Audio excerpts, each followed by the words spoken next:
Yeah, it's a pretty important time for Strasbourg Christmas. It's their biggest thing. The Christmas market is their biggest event, their most famous event, and it's actually the biggest market in France. 2 million people come to it every single year, many of them tourists. And so for this to be targeted, it's really hit Strasbourg right at the centre of the city, and it's something that really symbolises the city, its own Christmas market. And many people we've been speaking to today has said this attack has sort of put a really dark note on this Christmas period, and will put a dark note on this Christmas period for many years to come.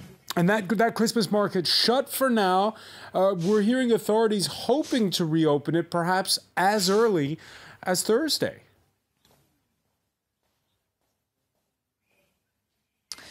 Yeah, I think a lot of people here were quite surprised at that, because they thought it would be closed at least for a few days, maybe until the manhunt's over.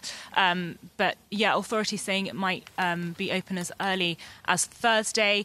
That sort of coming into this idea of the city just really trying to get on with things.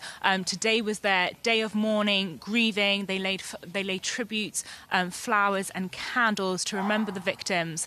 But tomorrow, many of those shops behind me that were closed today, many of the businesses that were closed to respect the day of mourning will be opening tomorrow again, and everyone is just trying to get back to their normal lives. Kids will be going back to school if they stayed home today, and people that didn't go to work today will be going back tomorrow. Just to remind our viewers, Ivana, 2 killed, a third victim that's clinically brain dead, 12 injured, among them an Italian journalist, and a lot of shock and a lot of tales of fright and horror coming out.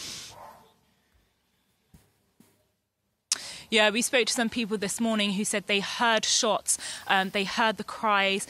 We didn't speak to anyone that heard the cries of Allah Akbar, but what they did say is they heard the shots around 35 minutes before any ambulances came to the scene. Why that is, we're not quite sure yet. It was obviously a really busy time. This is usually packed full of people behind me. The street's quite small, they're pedestrianised, so maybe that's why, but 35 minutes is really quite a long time for an ambulance not to reach the scene.